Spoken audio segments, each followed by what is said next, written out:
evening, it's News 360 coming to you live from the News Hub here at Adesawe Kanda. I am Portia Gabo. Good evening, I am Noble Crosby, and let's take a look at the headlines of the bulletin tonight.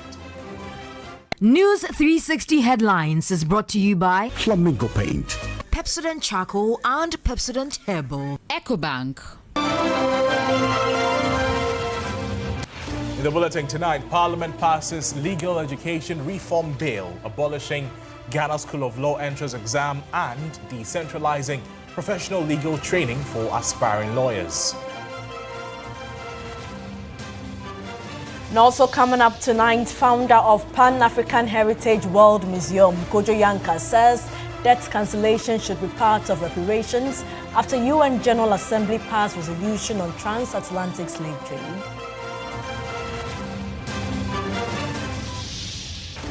A pioneering breast milk bank at the University of Ghana Medical Center is helping mothers unable to produce breast milk, helping save babies.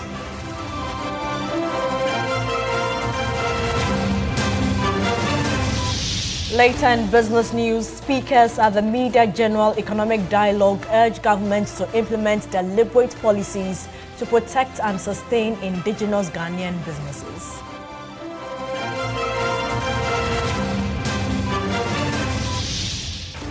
Much later in international news, U.S. President Donald Trump says the U.S. will be Iran's worst nightmare if it doesn't agree to a peace plan, and repeats that Tehran is begging for a deal.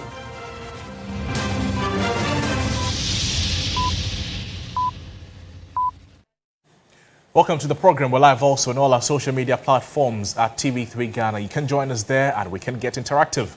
Let's settle for the details. In our first story, renowned international artist Ibrahim Mahama, who was allegedly assaulted by a team of police personnel, has intensified his call for justice. Ibrahim Mahama was at the police headquarters in Accra at the invitation of the Police Management Board to give his account of the incidents that allegedly led to his attack.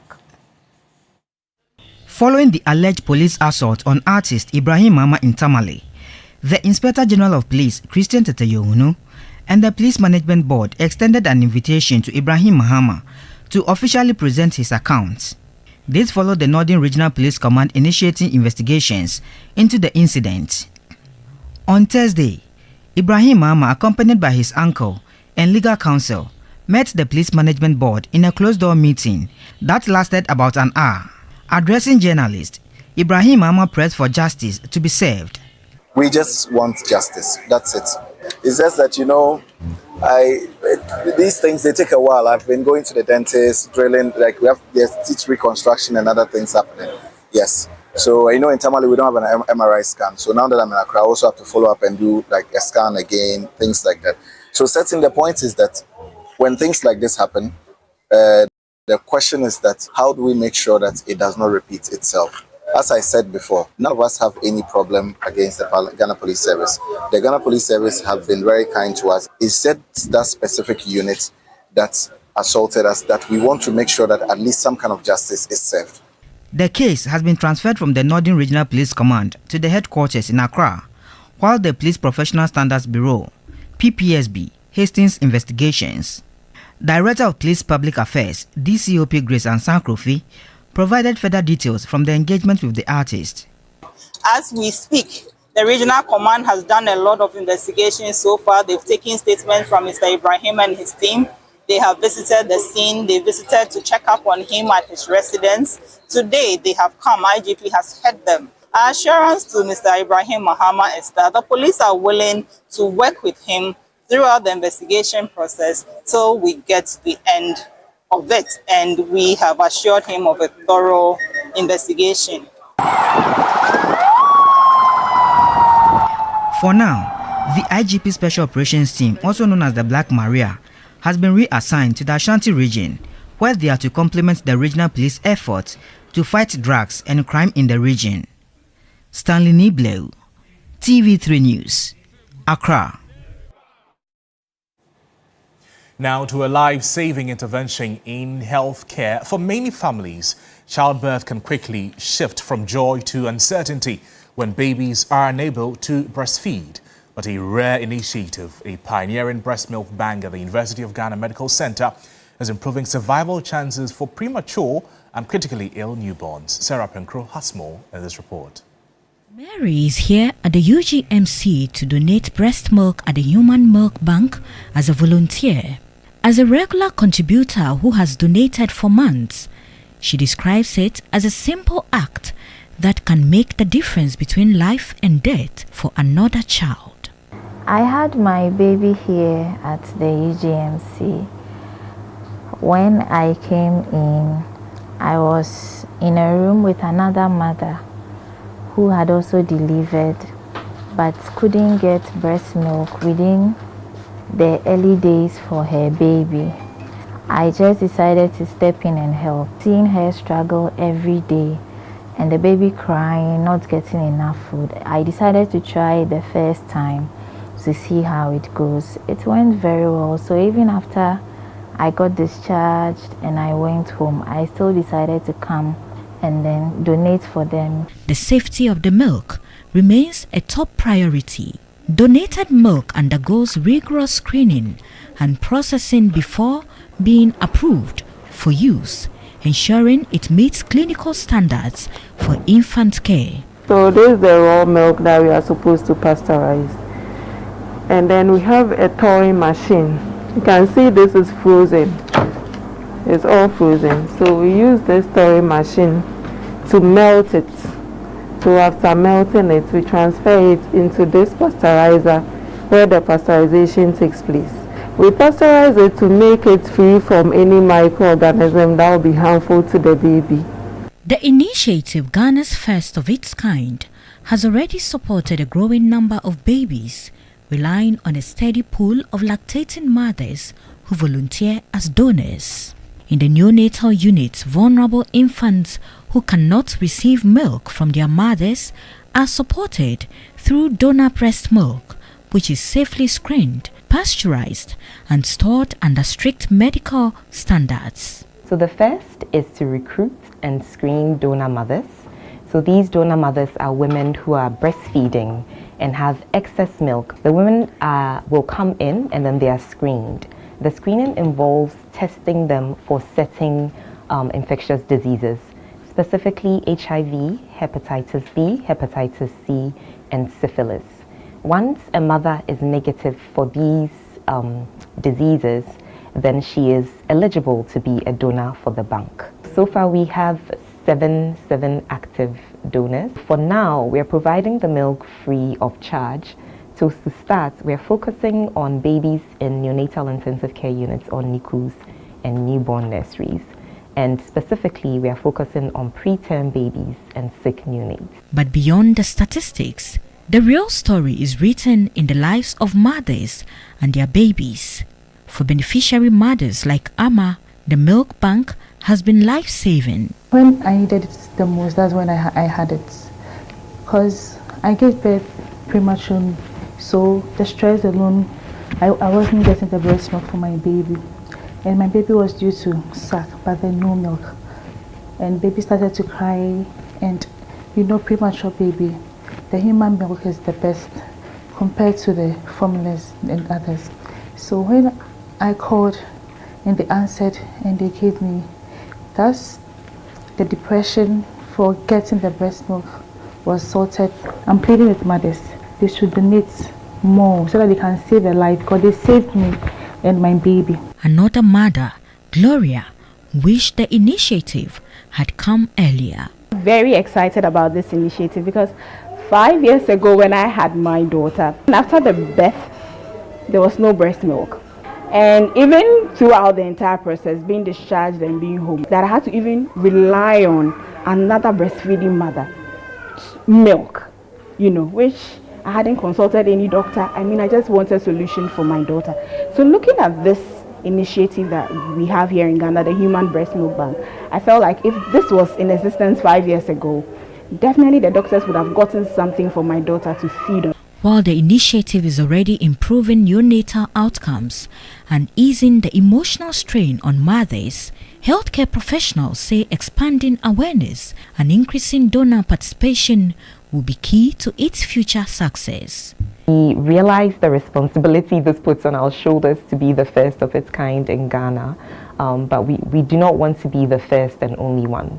We want to be able to share our knowledge and experiences with others so that we can have something like this set up in every region in Ghana. The idea is to have a good store of breast milk so that then we can be pasteurizing and then subsequently be able to distribute when people need it, when the babies need it. And so we need more donors. Breast milk banks are relatively rare in Africa, but are slowly growing, with only about 8 operational milk banks across the continent as of early 2025. Breast milk provides essential nutrients, boosts immunity, supports brain development, and protects newborns from infections. Sarah Apenkro, TV3 News, UGMC Human Milk Bank, Accra. In more news tonight, founder of the Pan-African Heritage World Museum, Kojo Yanka, says recognition, reparations and debt cancellation are necessary to rebuild African nations' strength and identity. Kojo Yanka describes the slave trade as a monumental injustice, leaving millions of Africans displaced, divided and stripped of heritage. The United Nations General Assembly on Wednesday voted and has officially recognized the transatlantic slave trade as the gravest crime against humanity. Your beloved country is free forever. Historians estimate that more than 12 million Africans were enslaved during the transatlantic slave trade. Ghana alone saw over 1.6 million people torn from their communities and shipped away. Founder of the Pan-African Heritage World Museum, Kojo Yanka, describes the slave trade as the greatest racial injustice in history, blaming colonization for dividing Africans and eroding their identity. 1844, European countries meet in Berlin and then put the map of Africa on the table and divide us like pizza or something, and then share Africa. We Africans ourselves have been totally divided by that act of the Berlin Conference. We have not even considered how terrible colonialism was. International relations expert Dr. Nana Yao Miracle insists that apologies and compensation must follow. If you look at what the resolution is really about, compensation of monetary value that will come to Africa or that will come to the descendants of the slaves, for me, should not be on the table right now. There must be some acceptance of a crime that was committed as a heinous crime, as the grave. It's very, very important because you see, we don't want a repetition of that in future. So we want a commitment, a political commitment that it was a grievous crime against humanity. 2, then there must be some apology from the powers so be that were involved in it. Kojo Yanka argues that debt cancellation should be part of reparations, giving African nations a chance to rebuild. We are asking, therefore, that it should be possible for them to, all the loans that they've given us, you rape the country and then you say you are giving you money to build it back. We are saying, listen, some of these loans should be forgiven. Artifacts, bring them back. We don't need to apologize for them. We take inspiration from the fact that we'll use this opportunity to tell our own story, educate ourselves very well, it's important. 2, we need to heal. Seriously. Meanwhile, the African Union welcomed the UN adoption, calling it a historic step towards truth, justice, and healing. Beatrice Soa, TV3 News, Accra. And now the General Secretary of the Socialist Forum, Kwesi Pratt Jr., has criticized some countries, including Israel, for failing to support Africa in recent votes on reparations for slavery. He described their position as unfair and urged African nations to reassess their diplomatic and economic relations with such countries. It's the gravest crime against humanity ever committed. That's a significant moment in our history. And we who have gathered here today ought to understand the full implication of that declaration in the UN General Assembly yesterday.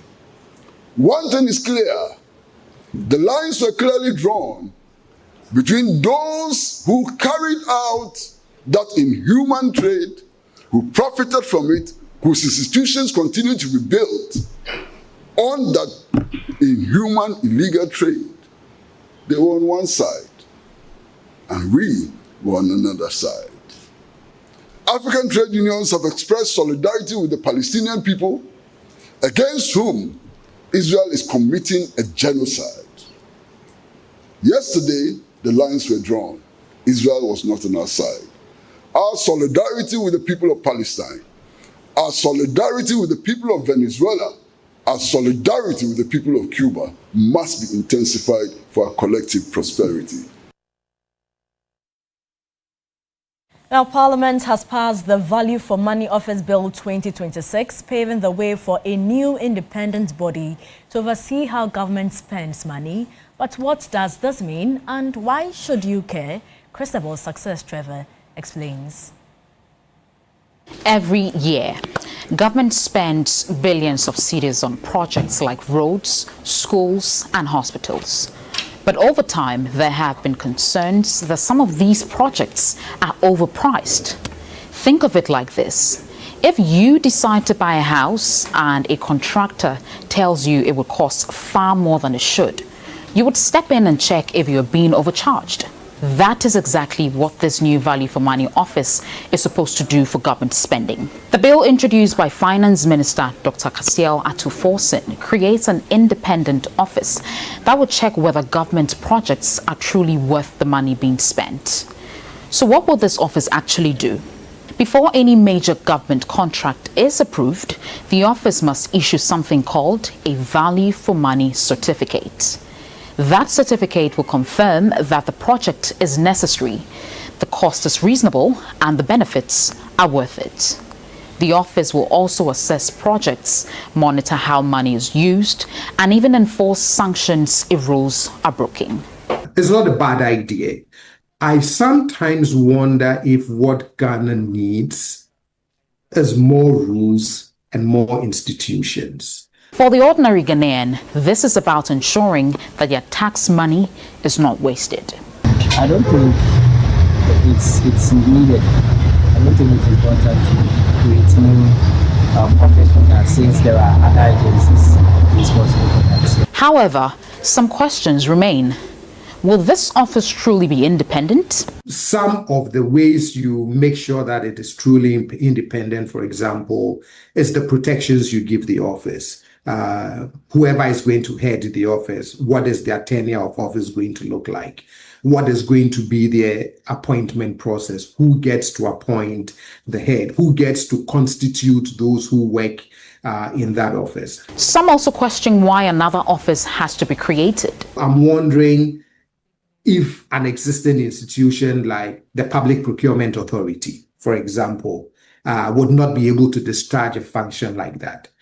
I'm wondering if even the tender committees within, particular agencies do not have the capacity to be able to do such value for money evaluations before even making recommendations. I believe this is a reflection of our response to the challenges that we tend to see. The Value for Money office is expected to play a key role in improving transparency and accountability in public spending, but its success will ultimately depend on how effectively it operates.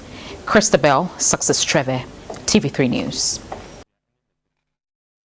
And now to the courts. The Accra High Court has set April 2 to rule on an application to halt the hearing of Wuntumi's illegal mining case, pending the hearing and determination of a request at the Court of Appeal. Lawyers of the NPP Ashanti Regional Chairman Bernard Ntwi-Boesiako, also known as Chairman Wuntumi, have filed an interlocutory appeal against the dismissal of their submission of no case at the High Court. Lodo Drasari has more in this report. The Ashanti Regional Chairman Bernard Ntwi-Boesiako, also known as Chairman Wuntumi, and his company, Akonta Mining, are facing 6 counts of allegedly allowing 2 individuals to undertake mining activities on the company's Samraboy concession without prior approval from the lands minister. They are also accused of facilitating unlicensed mining operations. Both the NPP chairman and the company have pleaded not guilty to the charges. Following the order by the High Court for Wontumi to open his defense after submission of no case was dismissed, his lawyers have escalated the matter to the Court of Appeal, filing an interlocutory appeal. The court had earlier given the defense lawyers 7 days to indicate whether the accused would rely on witnesses or testify in person or waive their rights for the court to determine the case using the evidence provided by the prosecution. In court on Thursday, March 26, presiding judge Audrey Kokuvite asserted that the defense lawyers had filed an application to stay proceedings pending the hearing and determination of their action at the Court of Appeal. Deputy Attorney General Dr. Justice Remsai stated that the prosecution had been served only a while ago and waived the right to file a formal response opposing the application. Dr. Remsai subsequently prayed for an abridgment of time for the motion, which had been scheduled for April 16 to be heard immediately, maintaining that Wontumi's affidavit in support contained no factual depositions.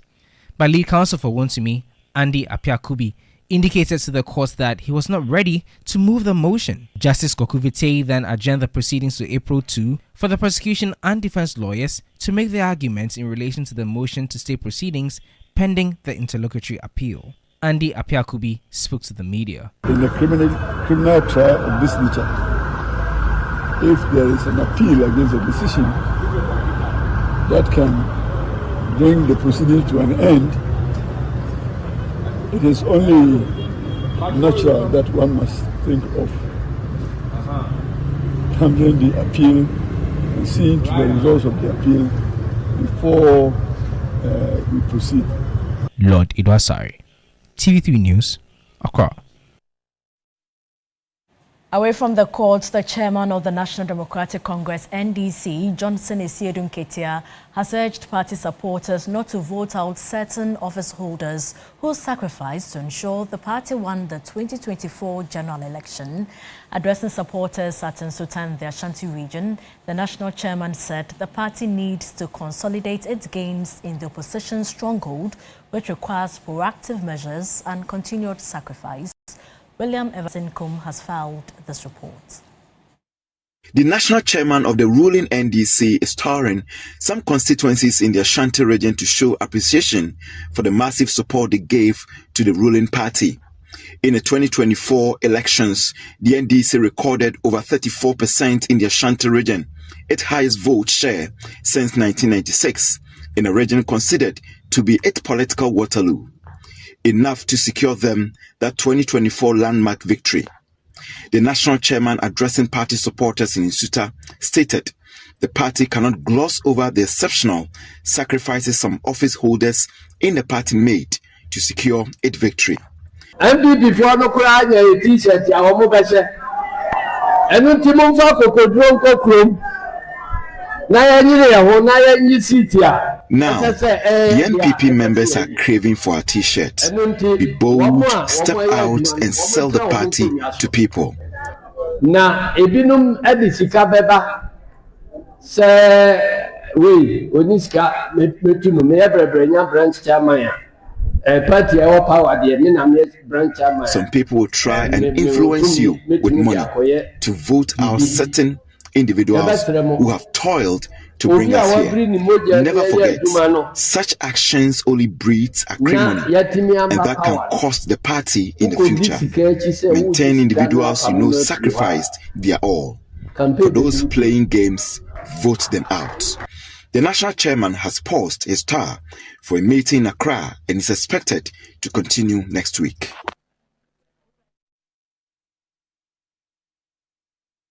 Let's take you to Parliament now, where it has passed the Legal Education Reform Bill, paving the way for major changes in how lawyers are trained in Ghana. The new law seeks to decentralize professional legal education by abolishing the entrance examination for admission into the Ghana School of Law. Yes, the entrance exam has been a major hurdle for law graduates seeking to pursue professional legal training, with limited space at the Ghana School of Law restricting access to the legal profession. With the passage of the bill, that system is set to change. Under the new Legal Education Act, accredited faculties of law across the country will now be allowed to provide law practice training previously the sole preserve of the Ghana School of Law. There are many institutions. Every district assembly should have a lawyer. Every ministry should have a lawyer. You see, because there are many issues about procurement at the district level that you need legal advice in terms of how to go about it. So to say that there are too many lawyers, I've never been part of that. We really don't have the lawyers. A ratio of 6,900 to one lawyer is woefully inadequate. People study law to do legislation, and so you find them here doing legislation. People study law to do corporate practice. People study law to do many other things. And so the fact that those in courtroom practice are not enough does not make it, I mean, any excuse. This training will become a mandatory requirement for LLB graduates before they can sit for a newly introduced national bar examination. The reforms are expected to expand access to legal education, reduce congestion, and create a more inclusive pathway for qualifying as a lawyer. Those institutions, I mean, if you take University of Ghana, who already run faculties, I mean, they have the capacity. The existing Makola is still there. It's still part of the institutions that will be training the professionals. So those institutions are already there. Kwame Nkrumah University of Science and Technology has run this program for some time. GIMPA has done that, and then the rest of that. So there is institutions that already even have the capacity. All we need to do is just let them match up to the additional requirements that the law envisages. And so once they get that, and that's why we are saying that the existing institutions that already have the capacity should be able to absorb the backlog of LLB students who are in the system. And then as the years go by and will produce more, they will be able to absorb all of that. The national bar examination will now serve as a final qualifying assessment for all prospective lawyers, regardless of where they receive their professional training. Supporters of the bill argue that the reforms will modernize Ghana's legal education system and align it with international best practices. Evelyn Tingma, TV3 News, Parliament House. In more news tonight, as part of efforts to strengthen financial security for teachers beyond their active years of service, Glyco Ghana has launched a Teachers Provident Fund scheme. The initiative is designed to encourage a culture of long-term savings among educators while providing an additional income stream to complement existing pension benefits. The Chief Executive of Glyco Pensions Ghana, Belinda Didi Tando, underscored the significance of the Teachers Provident Fund scheme, describing it as a strategic intervention aimed at empowering teachers to take control of the future. If you are able to join the Teachers Provident Fund scheme, where you are able to contribute 16.5% of your basic income into the scheme, you are assured that by the end of a period when you are going on pension, your pension benefits will be enhanced. Director of Glyco Trustee Pension Limited, Dr. Francis Sapara Grant, provided insight into the framework of the scheme, explaining that it has been carefully designed to align with the specific needs of teachers. We have what we call the investment policy guidelines. That shows how the investment should be done, and it's supposed to be done in line with approved guidelines by the NPRA. By that means we diversify into both fixed income and non-fixed income investments, which ensures optimum returns to the contributor. Deputy Director General of the Ghana Education Service, Professor Smile Chisi, described the launch as a forward-thinking initiative that aligns with efforts to improve teacher welfare. We are very happy to support and collaborate with Glyco Insurance to launch the Teachers Provident Fund scheme. It's very important that our staff are secured during their retirement. The Teachers Provident Fund scheme by Glyco Pension Ghana is expected to redefine retirement planning within the education sector, positioning financial preparedness as a shared responsibility between institutions and individuals. News360 returns with more stories after this break. Please stay with us.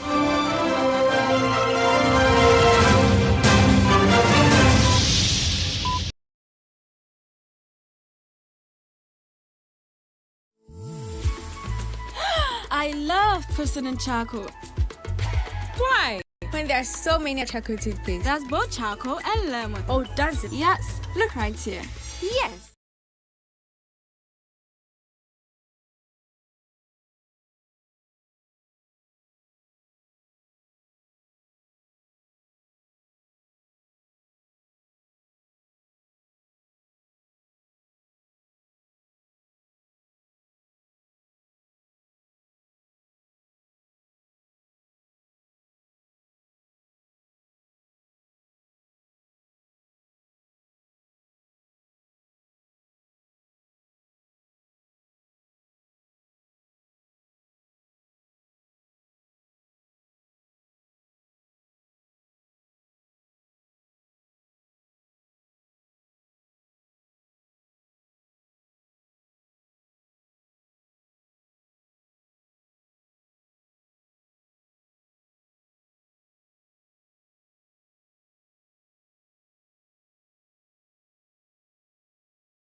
Menu Afo.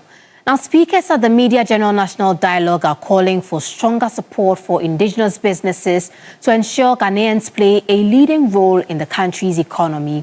Participants say achieving this will require deliberate policy action, including improved access to finance and a more supportive environment for private sector growth. They also stress that local businesses must enhance efficiency and competitiveness to better position themselves against foreign firms. Ghana has recorded some improvements in key macroeconomic indicators in recent times, but concerns remain that a significant share of the economy is still not owned or controlled by Ghanaians. Name any single company today that was a champion 15 years ago. Private sector.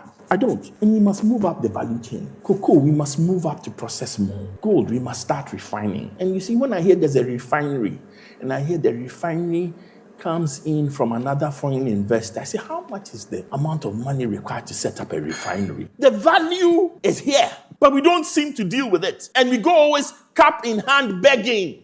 Access to affordable financing remains a major challenge for many businesses.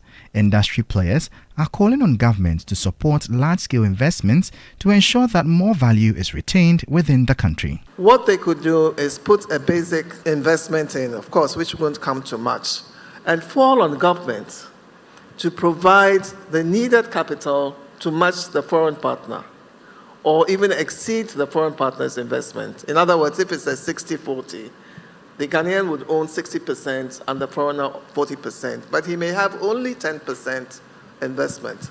So that government comes up with the 50% to support the Ghanaian investor. And that 50% should be venture capital. Meanwhile, leading industry players, including Star Oil, say Ghanaian businesses must prioritize operational efficiency and leverage technology to remain competitive. If you had a foreign player trying to disrupt our industry, you can be very rest assured that there's a player like Star Oil that would make it almost impossible, because we built capacity enough to be so competitive that a foreign player can just not disrupt our model. Be operationally efficient, use technology to run your supply chain in such a way that no Chinese company, no European company can come in and disrupt the market because you are weak. The dialogue brought together economists, business leaders, and policy experts to propose practical ways of strengthening local ownership of the economy. The event forms part of this year's Ghana Month programming and was held under the theme Owning the Ghanaian Economy, Mobilizing Ghanaian Capital for Growth. In more news tonight, the Food and Beverages Association of Ghana, FABAG, has raised an urgent alarm over government's classification of sugar as a dual-purpose product, a move the group claims is artificially inflating the cost of production for local manufacturers. Under the current regulatory framework, sugar is categorized as both a finished consumer good and a raw material for industrial use. FABAG argues that this distinction is redundant and financially damaging, as it often subjects industrial-grade sugar to the same high taxes and levies intended for retail-ready sugar. According to FABAG, the dual-purpose tag has led to a significant hike in production expenses for companies that rely on sugar as a core ingredient. Industrialists are facing tax structures that do not account for the volume and specific use of the raw material. General Secretary of FABAG, Samuel Agri, noted these added costs are inevitably passed down to the consumer, threatening the competitiveness of Ghanaian-made products against cheaper imports. It has a huge impact, because here is the case: you need to pay the duty, you bring it to your facility, you produce, and then repay the excise duty to government. We need to declassify what really is sugar and what is really a raw material for us to be able to at least address that issue. The association pointed out that the GRA already possesses the tools to prevent tax evasion without penalizing manufacturers. FABAG is advocating for a clear singular designation of sugar as a raw material for licensed manufacturers. The ministry should come on board. Let us engage GRA for them to understand the reason why we need to decouple the raw material stage. So when you are bringing in your product, it goes directly into your facility. They have a way of monitoring the way you produce by the volumes and that declaration. That would be almost impossible because the tax stamp system is not allowing you to do that. Away from that, Vivo Energy Ghana PLC has unveiled a new range of Shell Advanced lubricants designed to keep motorbike engines operating at peak performance. Aligned with its vision to become Africa's leading and most respected energy business, the latest addition to its product portfolio promises enhanced engine protection and long-lasting performance for motorists across Ghana. For many riders in Ghana, the condition of their motorcycles remains critical, not only for performance, but for safety on the roads. In response to this need, Vivo Energy Ghana PLC, the exclusive marketer and distributor of Shell-branded products and services, has launched 2 new engine oils, Shell Advance Ultra 10W40 and Shell Advance AX7. The products are 100% synthetic 4-stroke motorcycle engine oils, specifically engineered to deliver high performance and enhanced engine protection for modern bikes. Managing Director of Vivo Energy Ghana, Christian Lee, says the introduction of these products is aimed at improving engine efficiency and extending the lifespan of motorcycles. There is lots of research and development behind all our products, and today we are quite proud to launch the Shell Advance, the Ultra and the AX7. We care for everybody, for all type of motorists, but we have a special care for the bikers and the riders. All they need is reliability and confidence, right? And we're very happy to launch these 2 products because they are the ultimate biking product for them. A technical expert from Vivo also shed light on the advanced formulation behind the lubricants, explaining how they reduce engine wear and ensure smoother rides for users. You are not going to find this product anywhere. We react carbon dioxide and hydrogen, and we get methane gas. We react the methane gas also with oxygen, then we condense it into liquid. We add active cleansing detergents to this base oil to get that Pure Plus technology. You, the commercial rider, what that means is that you don't do a lot of top-ups, and that saves you a lot of money. It's finally here! Time now to look at how the cedi is faring against other trading currencies and how some of our key commodities are faring on the global market.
Ampofo. Black Stars head coach Otoado has expressed strong confidence in the squad's readiness ahead of their high-profile friendly against Austria on Friday. Speaking at a pre-match press conference in Vienna, Ado emphasized that the technical team has conducted an exhaustive tactical breakdown of the Austrian side to ensure the Black Stars are not caught off guard by their opponent's aggressive playing style. First question is, I think in now modern days football, to be honest, everyone can beat everyone. I'm very, very sure, and I think we saw it at the last World Cup that there's no team to be underrated, and surely Germany is a high profile, but to be honest, I'm not thinking about Germany now. So for us, it's the full focus on Austria. We want to win every match we play, this is for sure. And now the full focus is on Austria. We saw what they do. We analyzed them well, and yeah, I'm very, very hopeful that the players will do it at the end. It's about them, and the focus on Austria. We know what to do. We now have to execute, and yeah, like I said, it will be an intense game, and this is what we're looking up to. And after the match, we will think about Germany. From the head coach, let's move to captain of the side, Jordan Ayew, who says that the Black Stars are focused on delivering strong performances in their upcoming friendlies against Austria and Germany. Ghana will face Austria on Friday at the Ernest Happel Stadium in Vienna before traveling to Stuttgart to take on four-time world champions Germany on Monday. Speaking ahead of the two fixtures, Ayew stressed that every game remains important while acknowledging the significance of the two encounters. Games and those type of things, because we want to play for our country, we want to do well for our country, so every game is important. Even though we know these two games are really important, well, even previously the other games were important as well, but just that sometimes it is what it is, you know. Coming to these two games, listen, tomorrow is going to be a tough game, Monday will be a tough game, so we'll do our best. I think we were preparing really well, you know, tactically, technically, physically, we look good. So let's see what happens tomorrow. I don't want to talk too much because obviously we've had a couple of days of training and what I've seen is positive. So we're ready for tomorrow, and we'll see if we can get a positive result, because we want to get a positive result, and after Monday will take care of itself.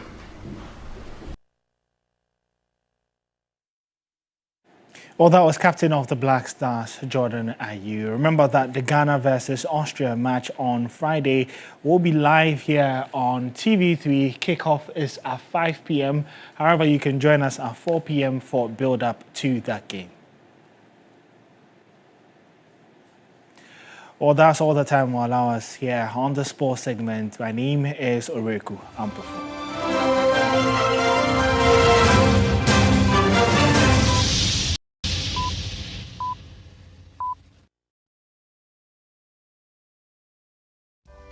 In my line of work, a confident smile is everything.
Entertainment news segment is brought to you by GTP Lifestyle and Napa Foods, Heaven Black Insecticide Spray and Coil, powered by 3 Entertainment.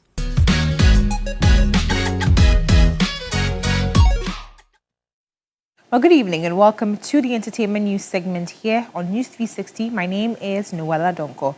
Now, celebrated Ghanaian filmmaker Peter Sedufia is calling for urgent investment in film distribution, describing it as one of the key missing pieces holding back Ghana's movie industry. Now, known for hits like Keteke and Sidechick Gang, he says Ghana has amazing stories, but without proper channels to showcase and sell films, the industry cannot grow. There are a lot of good stories. People have good stories to tell. And no story can be told for free. Good stories also require good money to tell them. The acclaimed producer noted that filmmakers often struggle to recoup their investments due to limited avenues for showcasing and selling their films. According to him, this financial uncertainty discourages reinvestment and pushes producers toward low-budget productions that ultimately affect quality. When people make the films and they don't have the avenues to show them to make their money back, the urge to want to invest again is not there. And sometimes they are looking at cost-effective films that they wouldn't have to spend so much to make. And once they get into that realm of trying to cut down costs, then it starts affecting the quality of movies we churn out. He stressed that the industry is at a critical stage where the development of dedicated distribution channels is essential. We are in a phase where we need distributors that are going to carry our movies from our studios and find buyers for the film. And once these films are bought and the money is made, we are encouraged to make the next film and investing back into them. That is how we can grow the ecosystem. Distribution, because if I make the film and I don't make money from it, I'm not making the next one. Drawing from his personal experience, Sedufia said he has relied heavily on international distribution networks to push his films beyond Ghanaian borders. You can't even point an office and say, oh, this is a distribution company. We don't have it. We simply don't have it. A lot of films from Ghana that you see on international platforms and things are largely distributed by foreigners. His remarks add to growing calls within the industry for structural reforms, particularly in distribution, as stakeholders seek to position Ghanaian cinema on a more competitive global stage. And now to some more stories. The Ghana Museums and Monuments Board has officially opened a special Fugu exhibition to the public. Now, Fugu, bold, cultural and uniquely Ghanaian, is now the focus of major exhibition showcasing a variety of pieces that highlight its vibrant colors, intricate patterns and distinctive accessories.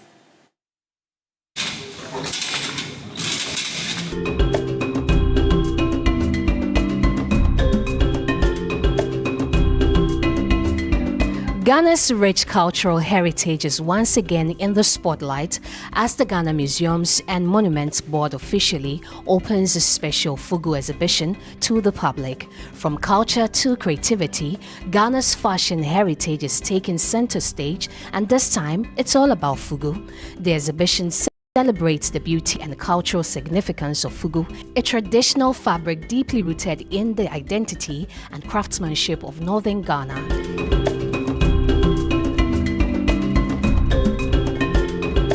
It also showcases a variety of Fugu pieces, highlighting their unique colors, patterns, and accompanying accessories. If you are not a titled leader, you cannot put on this towel on your shoulder, which is supposed to wipe off sweat. Speaking at the event, Acting Executive Director of the board, Isel Kwesi Blankson, emphasized that Fugu is more than just a fabric. He noted that it has the potential to become a major economic driver, especially for young people in northern Ghana.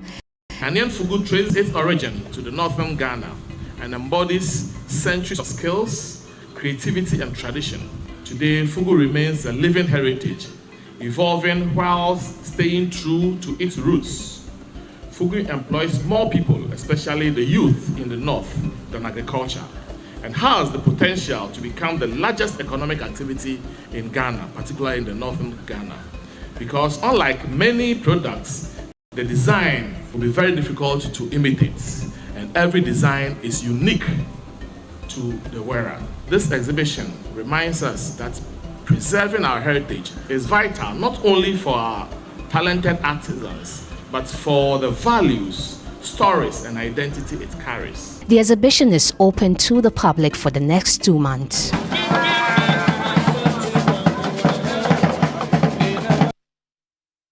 Well, that's it for the entertainment news segment here on News 360. My name is Noella Dong.